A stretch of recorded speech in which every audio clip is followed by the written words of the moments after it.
and welcome to your Inside Power. I'm Patricia Stepler, your show host for this show, and I'm super, super excited to have Micaela Passeri. Did I get that right? You did. Okay, good. I have her with me, and she's going to talk about the emotional intelligence and our feelings with money consciousness and how that connects. Micaela is a 6-time award-winning emotional intelligence business strategist, coach, international speaker, best-selling author, and community leader with over 20 years of experience building 6- and 7-figure businesses. With results-focused income generating strategies, Micaela puts her 2 business degrees, experience, and many certifications to use by helping entrepreneurs and business owners to make more, feel more fulfilled, and experience personal and financial freedom. Micaela has developed a proven proprietary technique of marrying business income generating strategies with emotional subconscious reprogramming, something we talk about a lot in this show, called emotional money mastery. Her work has helped hundreds of clients boost self-confidence, tap into their inner wisdom, increase productivity, banish anxiety, demotivate and cripple momentum, cure business stagnation, and shatter their income ceiling. As a leader in community, Micaela also runs a women's business empowerment group called Global Women's Club in Los Angeles and Florence, Italy, where she's originally from Italy, with the intention to create a place for women to elevate themselves through powerful professional connections. Thank you for joining me on my show, Micaela. Well, thank you for having me. Really appreciate it. Yes. So explain to me about the money and the emotional intelligence. How does that all fit together? Well, so if we look at ourselves as energetic beings, which we are, by the way, we're not brought up to look at ourselves in that way, but we are energy. If you just think about it, when you get that, what do you call that? That static, right? That electrostatic, right? But it's actually been scientifically proven that our heart has an electromagnetic field that spans both of our arms open, right? So that's our electromagnetic field. So we are energetic beings. Everything that happens within our body, within our subconscious, it is all energetically based. So when we look at ourselves as energy beings, then we can start to understand the correlation between emotions and revenue. And the reason is because emotions are energy. Every emotion has a certain frequency cadence. So for example, shame vibrates at 20. Anger vibrates at 150. Courage vibrates at 200. Love vibrates at 500. So all of our emotions have a specific frequency cadence. So understanding that, right? Knowing, okay, we're energetic beings, we're emotional beings, because emotions are energy and emotions have frequency. Therefore, we must have frequency too, right? We have a frequency signature. And we have a frequency signature depending on a lot of different things. It's not just one thing that determines our frequency, but most overall, our emotional landscape does contribute a lot to our frequency. So when we think about, okay, so if I'm, for example, triggered into the emotion of anger, which vibrates low at 150, but I want to create a revenue that is calibrated at 250 or at 300. How is it that I'm going to create from 150 something that's vibrating at 250 or 300? It's just not possible, because one of the laws of the universe states that energy responds to energy, right? Law of attraction. It's like you put out a certain frequency and you receive that certain frequency back. It is like attracts like. So if like attracts like, but I'm vibrating at 150 at the energy and emotion of anger, there's really no way that I can generate anything higher than what that frequency can attract. Make sense? Therefore, then Yes, it that does. tells us, okay, wait a minute. So if I'm satisfied with the revenue calibration of anger, then okay, then I'll stay there. But the fact is that the revenue calibration of anger is somewhere, below $50,000. So, that's kind of survival nowadays in the United States, right? Right. So most of us are aiming for more, right? We want more. We want more fulfillment. We want more satisfaction. We want more income. We want more abundance and prosperity, more happiness, more joy, right?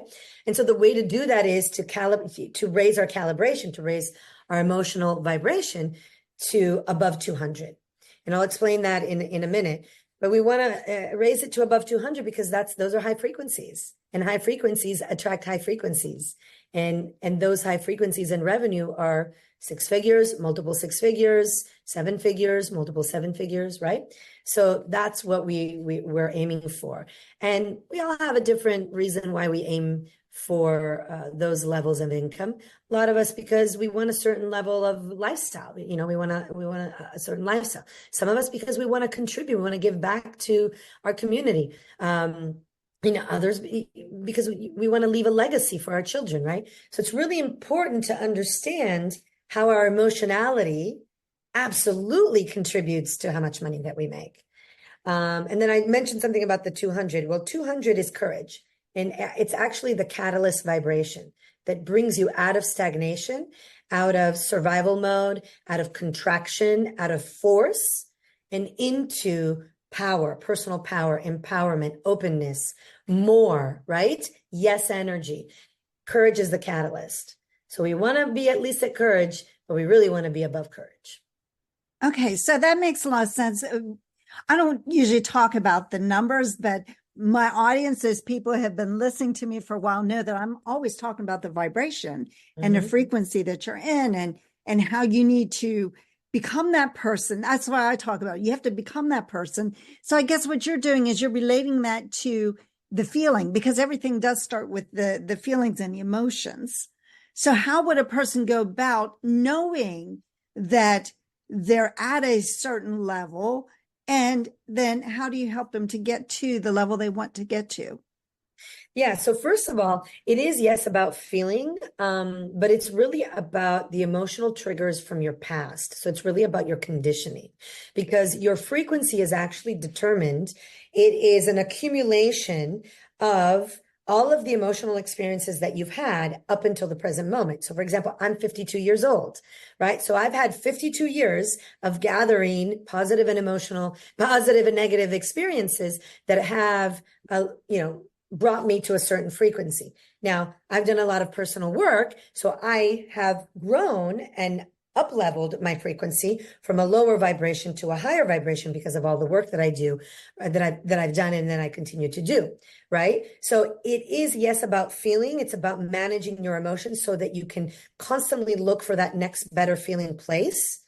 And that's what really is your kind of carrot in front of you, is what's my next better feeling place, and follow that. And then once you get to that one, what's my next better feeling place, and then get to that one. And then what's my next one after that? It's constantly looking for that next better feeling place, because as you get to the next better feeling place, you're constantly raising your emotional vibration. Now, the triggers, right? So the triggers are part of our conditioning. And depending on how traumatic our life has been, how old we are, we have a certain amount of what we call trapped emotions. Those trapped emotions are energetic imprints stuck in the cells, that are stuck in the subconscious, that are unbeknownst to us, that are unconsciously driving our decision-making process, our behavioral process, our mental process, our reaction, our response to things, right? So it all depends on what you are still triggered into. If you've done a good deal of personal development, most likely you don't have many triggers left. We're always in a work in progress, right? So if we're not growing, we're dying. So there's always going to be something that we get to work on. However, if you've done a good amount of personal development, which I'm assuming your audience is, right, then your triggers are going to be less deep, right? But there's still going to be something that you get to work on if you're not, getting the income that you want, right? If you're not achieving the income level that you want. And the thing is, also, your results will dictate where you are vibrationally. You might not know the frequency, but you know where you're at, because if you're not getting the results in your life that you want, there's some sort of trapped emotion in your subconscious that's making you get that type of result. So we need to kind of backtrack and go back into the past and go back into the experiences to understand what is still triggered there. Now, if you haven't done any personal development, I highly recommend that you start looking into doing that inner work and that introspective work, because that's how you're going to evolve and raise your emotional vibration and get to the goals that you want, that fulfillment, that abundance, that prosperity, that happiness, right? And so your question was, well, how do we do that? Well, number one, you got to be open to doing the inner work. Number two, you've got to use your awareness. So the moment that you get into awareness is then going into introspection, which is number three, right? So going into that introspective place and saying, okay, what is this about? Why am I experiencing this yet again, right? Why is this thing always happening to me in a different way, but it's the same result, right? And so you start introspecting and asking yourself these questions that have you just sit and kind of contemplate and think. And you have all the answers within you already, right? So they will come. They might not come in the moment. They might come maybe in a few hours, maybe in a few days, maybe in a few months or years. We cannot predict that. That's why it's important to then, if you are on a journey of self-discovery, is to seek support, seek help, seek coaching, right? And so one of the things that I do to help people accelerate that process, because yes, you can do it on your own, which is kind of what happened to me, but it took me years, right? Going through the school of hard knocks of personal development. Or you can get support, right? And one of the ways is, number one, to find out where are you calibrated? What is your revenue calibration? What is your emotional vibration? So you know where you're at. And then once we know that, we can understand, okay, am I missing strategy, or do I need to do more personal development? Am I fully using my full calibration potential, or do I have room for growth? That's what we find out through a reading. Right. And then from there, it's like just going in and doing the work and taking action. Okay, so let's get back for just a minute here about what kind of triggers do you see? Let's say somebody is at that 50,000 income. What kind of triggers might they have so people understand that they maybe need some help to find the right answers? Yeah. It's going to be different for everybody, right? But I would say if you find yourself procrastinating, if you find yourself holding back, if you find yourself maybe getting defensive, taking things personally, if you find yourself constantly efforting and then not getting the results that you want, or if you find yourself, especially in business, starting and stopping, starting and stopping, starting and stopping, and you're creating momentum, but then you take a few steps back and then you create momentum and then you take a few steps back. Those are all symptoms of something in the subconscious mind that's triggered and that's it's not working well for you, right? And you won't know what it is, right? You don't have the awareness, because or else it wouldn't be affecting you, right? So It's something that's unconscious to your conscious mind. We have to remember that the conscious mind can only hold about 10% of the information that we receive. Everything else gets held in the subconscious. That's 90%. That's a big percentage, right, of information. And the way that it's kept in the subconscious, it is kept in the form of energetic imprint, frequency and vibration, right? So if you are finding some of these things that are happening in your life, maybe you're feeling frustrated a lot. Maybe you're getting overwhelmed easily. Maybe you find yourself really, reactive, right? That you don't have patience with people and you're in constant reaction with maybe some attitude, maybe with some kind of stingers and pointers. There is that, those are all things that are, tell tales that there are triggers in the subconscious, things that emotional baggage that hasn't been worked out yet, that hasn't been looked out yet. And sometimes it's really small things and it's easy to kind of identify and release. And other times it's deeper, right? Mhm. It's a deeper process and it's a deeper journny. I But often tell this story about a lady I met who was in real estate, and she was originally from an Eastern European country where she had been taught as a child that if you earned more than $50,000, you were not a good person. So every mm, time her business would start to get close to that 50,000, she would just automatically tank. And it was all in yeah, her subconscious, it is, it is, and absolutely. that to her was like her trigger. She just Yeah, couldn't get past that yeah. feeling of, I'm not a good person if I earn too much money. Yeah, yeah, yeah.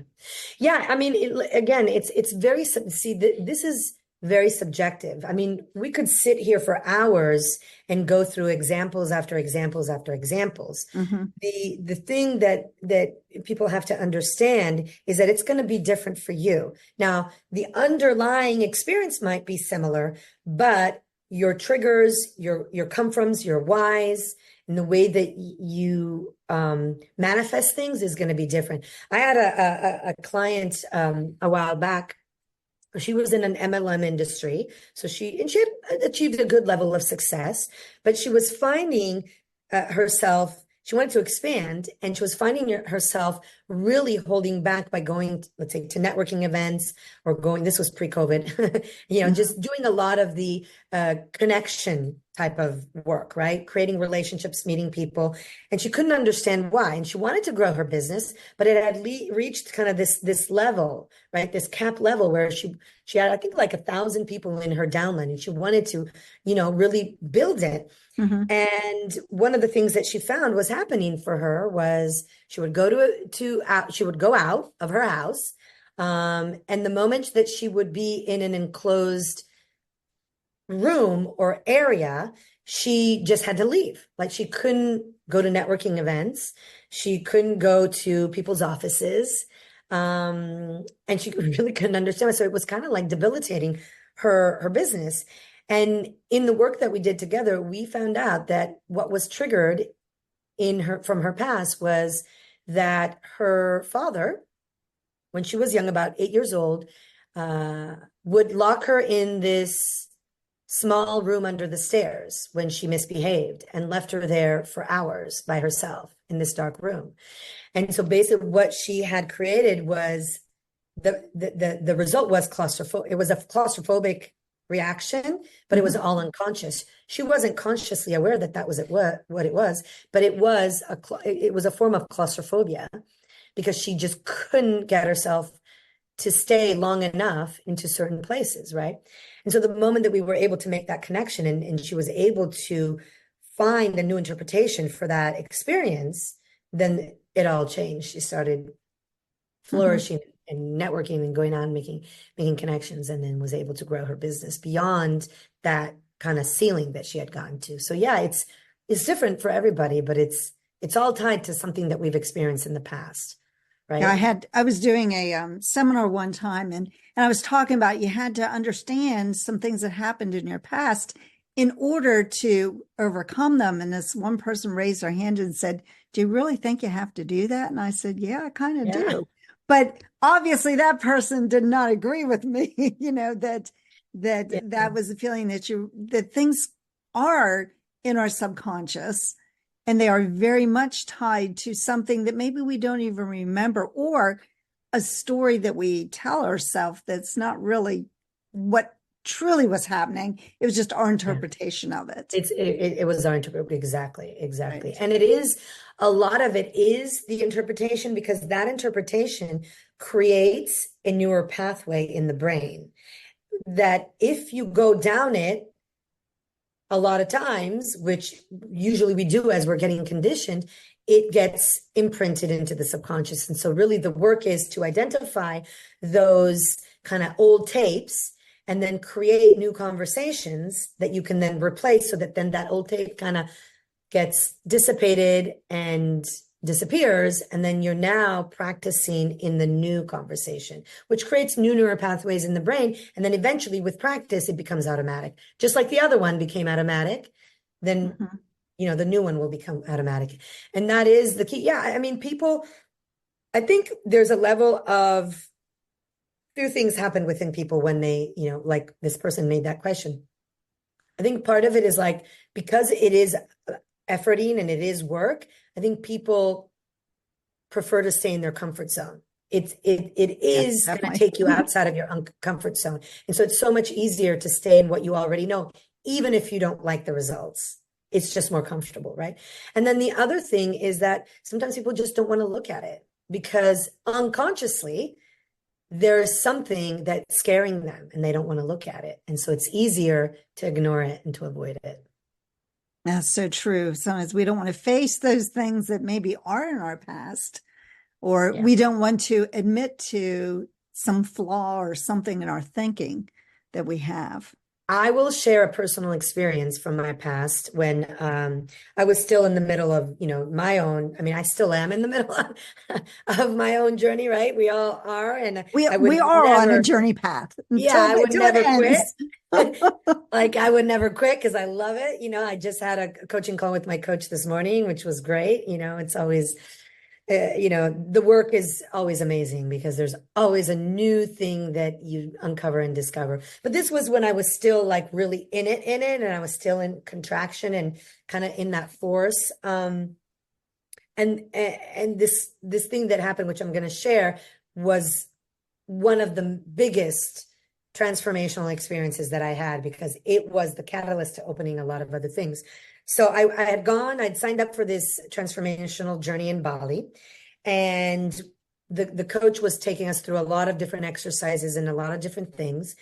And in the morning, we would always kind of come together and do an assessment, right? And kind of everybody would share what their new awareness was. And when it was my turn one day, I just sat there and had this big realization. I'm not going to go through, the whole thing in what happened before because it's going to take us hours. But I sat there and the biggest aha was that I realized that my father had hurt me, right?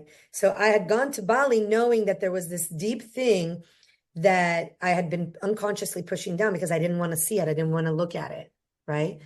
And I remember on the plane over, I cried the whole way. Because I was so scared that some bad thing was going to come up from my past. I was, in fear of, finding out that maybe I'd been molested or something, just some crazy ideas. I had all these, bad thoughts on the way over there. And so through the various things that this coach had put us through, this is what came up, that my dad hurt me. Now, it didn't hurt me in the way that I thought, right? But him and I had this love-hate relationship. He was constantly criticizing me. And so what happened is as he passed away really early on, I never got to have closure. And I never got to have a clearing conversation with him because he passed away. He was 47 years old. I was 20. And we were still in our kind of, in our triggers. And because I had to grieve him, I had to put aside all the other stuff. I had to put aside how he hurt me through his criticizing, how he hurt me through some of the, the power struggles that we went through, right? And it was in that realization that a huge weight lifted off my shoulders. And in fact, the people that were in the room turned to me and said, "Oh my God, it looks like you just lost 10 years. Like I had literally, they could see it on my face that I had gone back in time because that weight that I was carrying of this unconscious conversation within myself and belief that I wasn't willing to look at, right? And the moment I was able to look at it, it was just, oh my God. And then, lots of things, then beautiful things happen after that. But it is deep transformation when you can have those ahas and bring that awareness to release yourself of the burden of the emotional triggers and the emotional baggage. Right. Well, Micaela, I know we're running out of time, and I did want to ask you, what if somebody wanted to come to you because they want to earn more money and they want to get rid of some of the baggage? How would they do that? And what kind of things would you help them with? Or, what's your program like that they would enroll in? Yeah. Well, I have a few different types of programs. We can, we have an emotional mastery program, and then we have a business mastery program. So in the emotional mastery, we're literally just looking at the subconscious, identifying the trapped emotions that are triggered into certain patterns, behavioral thought and mental patterns today, and then creating new neural pathways through creating new conversations from the past baggage.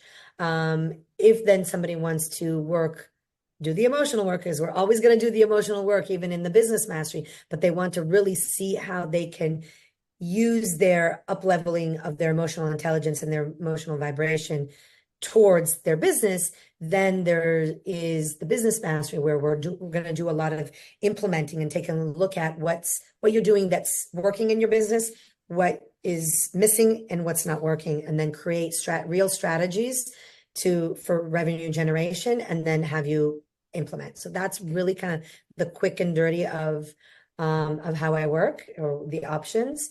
I do also have retreats in Italy for those that are interested in doing that. And Oh, no, that sounds like fun. yeah, those are beautiful, fun experiences, but they're aimed to really help the person open their heart, open up the heart space, because everything that we hold it on the heart space. The heart is the seat of the subconscious. That's where we hold everything. And so that is a deep transformational heart opening journey. So if people are curious, I do a complimentary emotional vibration and revenue calibration reading, where we're literally going to measure your emotional vibration and see what you are calibrated to earn. And what that will tell me is it'll tell me how you are, how much you've stepped into your potentiality. So have you fully used your potential, or have you not, and what's missing, so that then you can, and then take a look at if maybe there's some inner work that needs to be done, or just some strategy that needs to be implemented. So I know you have the link. You're going to put it in the show notes. I am going to be in the show minutes. Yes. Yeah. So how that people can get a hold of you. Yes. Yeah. That the free complimentary reading is something that they can come. At least they'll get some information and understand themselves a little deeper. And then if they want to move forward, and we can have that conversation. Yeah. So when you say do the inner work, what kind of inner work do you do with your clients? So I use a modality called emotion code. So it's an energy and emotional healing modality that allows the practitioner to identify through muscle testing the trapped emotions that are stuck in the subconscious. If we remember at the beginning, I talked about we're all energy, right? We're emotional and energetic beings. So I'm trained in identifying these stuck energy in the subconscious. Once we identify it, then we got to understand, okay, how old were you when that emotion got trapped in the subconscious? So we find that out, again, through muscle testing. And then once we have that, we're going to start the reprogramming process. And so we do that through identifying the old conversations and creating the new conversations, which I call power affirmations, to create new neural pathways in the brain. So that is the deep work that gets to happen. And in that, it's not talk therapy, and it's nothing close to therapy, but it is just identifying those disempowering conversations that are still triggered into the way that you behave in your life, unbeknownst to you. And then we're going to create a new way to behave, and a new way to see and to perceive and to respond that is more empowering for you. Yeah. So this has been fascinating. I want to thank you for being a guest on my show, because this is just another aspect. There's so many different ways of shifting your energy and, different ideas. And it's just another way and another person that people could connect to. So I do thank you for being part of the show. And for my audience, make sure that you check the show notes and take that calibration reading, and so that you will have a better idea of where you are on that scale. And I do want to thank you again for being here with us. Thank you so much for having me. Really appreciate it. Yes.